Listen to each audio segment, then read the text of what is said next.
everyone, and welcome back to the Super Shed for some more stories. I hope that you're all keeping well and taking good care of your families, and I hope that you're remembering to wash your hands. You are? Oh, that's good. Now I have a special story request today for Melita and her brother Manus. I wonder what story could it be?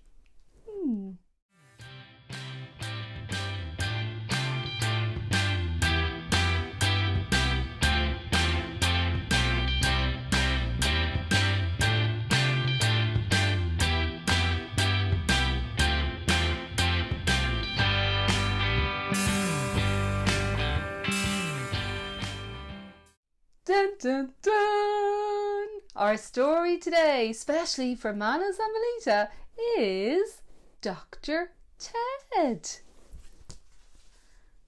One morning, Ted woke up, got out of bed and bumped his knee. Oh, that's not good, thought Ted. I need a doctor. He looked everywhere, but he couldn't find one. And since Ted couldn't find a doctor, he became a doctor. Ted didn't have an office, so he made one. Dr. Ted didn't have a big bandage, so he made one of those too. Now, all I need is a patient, he thought. So he waited for one to arrive. He waited. He waited. And he waited. Nice waiting room, thought Dr. Ted. Then he waited some more. I think it's time for a house call, he thought. Dr. Ted's mother was in the kitchen. You have measles, said Dr. Ted. We should operate. Now, those are my freckles, said his mother. Come on, it's time for breakfast, she said. At school, Dr. Ted sat in the third row of Mrs. Johnson's class. All around him, children coughed and sneezed and sniffled. Dr. Ted smiled. Patients, he thought. The patients were very germy. At lunchtime, Dr. Ted took their temperature and their blood pressure. He gave them good medical advice, and they were very grateful. Dr. Ted was such a good doctor that even Mrs. Johnson came to see him. You can't be a doctor in the canteen, she said. You have mumps, said Dr. Ted. Crutches could help you. Those are my cheeks, said Mrs. Johnson. Come on, it's time for lunch, she said. Head teacher Bingham walked in. Dr. Ted could tell he was sick. He needed a doctor. We already have a doctor in the school who visits on Fridays, said the head teacher Bingham with a smile. You have gingivitis, said Dr. Ted. You need a full body cast. Head teacher Bingham frowned. You also have bad breath, said Dr. Ted. You need an injection. The head teacher's face turned bright red. And a fever, said Dr. Ted. You need a transplant.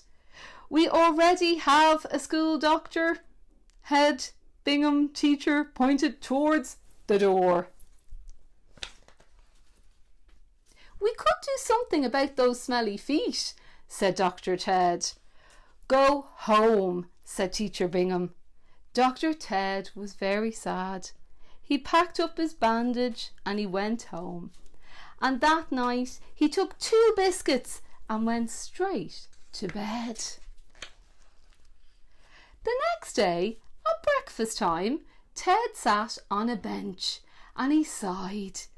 He watched Frances Sylvester do gymnastics on the monkey bars. She was very talented.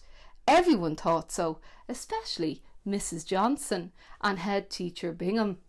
Frances finished her routine with a triple twisting somersault, and she landed on Mrs. Johnson. "Ouch!" cried Mrs. Johnson. "My ankle!" Head teacher Bingham ran this way and that. "Help!" he yelled. "Call an ambulance! Call the fire brigade! Call the library! Just call somebody!" he said. But Dr. Ted was already there. He wrapped Mrs. Johnson's ankle with his big bandage, and he checked her vision and her tonsils. "Take 2 biscuits," he said. "You'll feel better in the morning."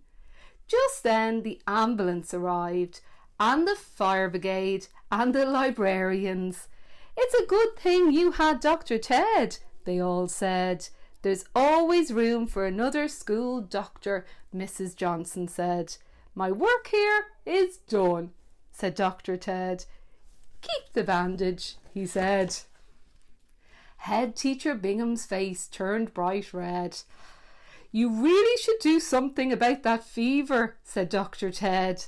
That night, Dr. Ted closed his office and he packed away his stethoscope, and he went to sleep knowing that he had done a good job.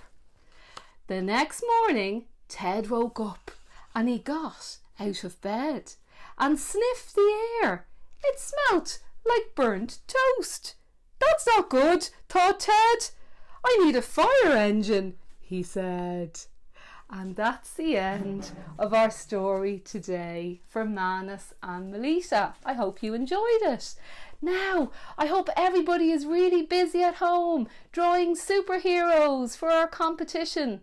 And don't forget, send in all your pictures and drawings, and you can make a small donation to all the heroes in Crumlin Children's Hospital on our Facebook page. So send in all your drawings to supershedstories@gmail.com. Lots more stories soon. Bye.